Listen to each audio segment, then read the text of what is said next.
No ano de 1517, a Europa estava passando pelo fim da Idade das Trevas, o início de uma nova era na história da humanidade, a Idade Moderna, marcada pelos grandes eventos históricos que aconteceram durante esse período. Entre um dos mais conhecidos está a Reforma Protestante. Mas para nós aprofundarmos nela, precisamos compreender que a sociedade da época era em sua grande maioria pequenos camponeses e comerciantes, que viviam trabalhando em grandes áreas rurais, dos senhores feudais. A população era predominantemente pobre e não possuíam educação básica. Eles não possuíam o hábito de leitura e do conhecimento, o órgão que possuía o controle sobre o que os indivíduos daquela época estudavam e aprendiam era a Igreja Católica, que exercia seu poder em todas as áreas da sociedade, desde o nascimento no batismo até a sua morte, na extrema unção. E durante sua vida, você deveria contar seus pecados a um sacerdote, se casar pela benção de um padre e participar das missas semanais, realizadas em latim. Ou seja, todas as semanas as pessoas deixavam de trabalhar no campo ao menos um dia para participar das celebrações e tradições católicas, que, como dito antes, influenciam diretamente a vida e os pensamentos de toda a sociedade da época. Para auxiliar na produção de novos conhecimentos, a Igreja possuía um órgão chamado de mosteiros, que eram importantes centros de conhecimento e aprendizado durante a Idade Média. Os monges deveriam trabalhar dentro de seu templo e dedicar toda a sua vida copiando e preservando manuscritos, incluindo textos clássicos e religiosos.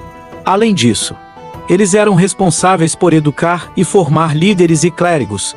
As bibliotecas monásticas continham obras essenciais que contribuíram para a manutenção e disseminação do conhecimento da época.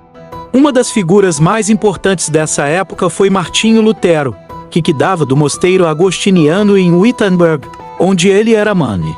Assim como seus colegas, ele vivia lendo as escrituras sagradas, traduzindo textos, copiando e fazendo orações matinais.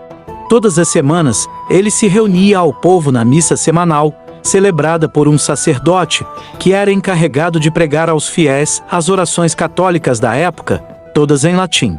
Além disso, a Igreja se encontrava em uma crise sobre a venda de indulgências, que eram meios pelos quais os fiéis compravam sua salvação ou perdão de pecados, supostamente garantindo sua entrada no céu através da Igreja. Lutero, um estudioso renomado da época, discutia consigo mesmo qual a autoridade que a Igreja tinha sobre tratar a ida ao céu como mercadoria. Dentro de seu mosteiro, ele estudou profundamente as regras e tradições da Igreja, porém, continuava insatisfeito com as medidas católicas. Como forma de protestar contra a venda de indulgências, ele propôs um texto criticando a Igreja, com o intuito de provocar uma reforma interna, não para destruí-la, mas para corrigir seus erros. Ele então começou a escrever o livro Disputa do Poder das Indulgências, mais conhecido como as 95 Teses, onde criticava o papel da Igreja na sociedade da época através de suas 95 teses.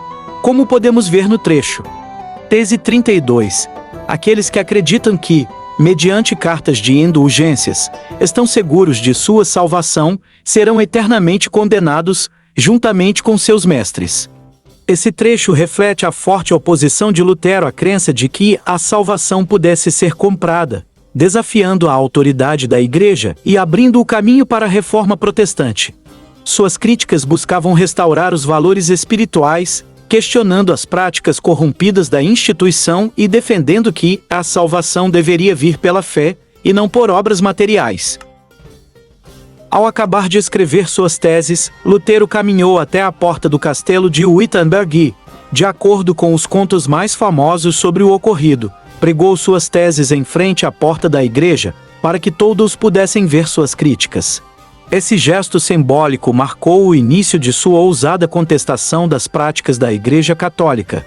Com a ajuda da nova máquina de imprensa de Gutenberg, suas ideias se espalharam rapidamente por toda a Europa, alcançando um grande público.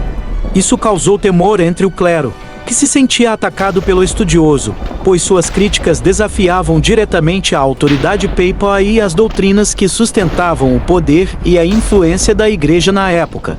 A rápida disseminação de suas teses, somada ao crescente descontentamento popular, deu início à Reforma Protestante, que transformaria para sempre a paisagem religiosa e política da Europa. Suas críticas chegaram mais tarde aos ouvidos das autoridades do clero e da nobreza, que caçaram Lutero com o intuito de matá-lo. Ele, porém, com a ajuda do nobre Frederico, o Sábio, fugiu para o reino da Saxônia, que o acolheu. Frederico viu em Lutero uma oportunidade para o pequeno reino alemão conquistar a autonomia da Igreja Católica e cessar o pagamento de tributos a Roma. A proteção de Frederico permitiu que Lutero continuasse sua obra e disseminasse suas ideias, contribuindo para o fortalecimento do movimento protestante. Anos depois, as tensões entre católicos e protestantes culminaram na Guerra dos 30 Anos, um dos conflitos mais sangrentos da Europa. Esse confronto não foi apenas religioso, mas também político, envolvendo a disputa pela hegemonia do exercício da fé na sociedade e pelo controle dos territórios. A guerra, marcada por alianças complexas, devastou vastas regiões da Europa, especialmente o Sacro Império Romano-Germânico, alterando para sempre o equilíbrio de poder no continente e consolidando a divisão entre as facções católicas e protestantes. Em resumo, abordamos a vida e as ações de Martinho Lutero, desde sua insatisfação com as práticas da Igreja Católica, passando pela criação das 95 Teses, até sua fuga com o apoio do nobre Frederico, o Sábio. Discutimos também como suas ideias se espalharam com a ajuda da imprensa de Gutenberg, provocando grandes mudanças na Europa e culminando, anos depois, na Guerra dos 30 Anos. Um conflito entre católicos e protestantes. Gostaria de agradecer a todos do primeiro ano pela atenção e, especialmente, a professora Clarissa por nos proporcionar a oportunidade de explorar esse tema tão importante da história. Muito obrigado!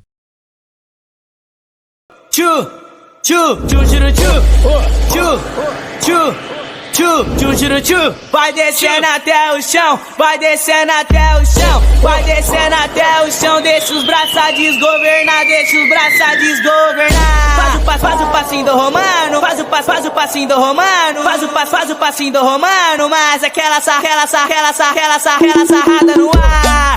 Faz o passinho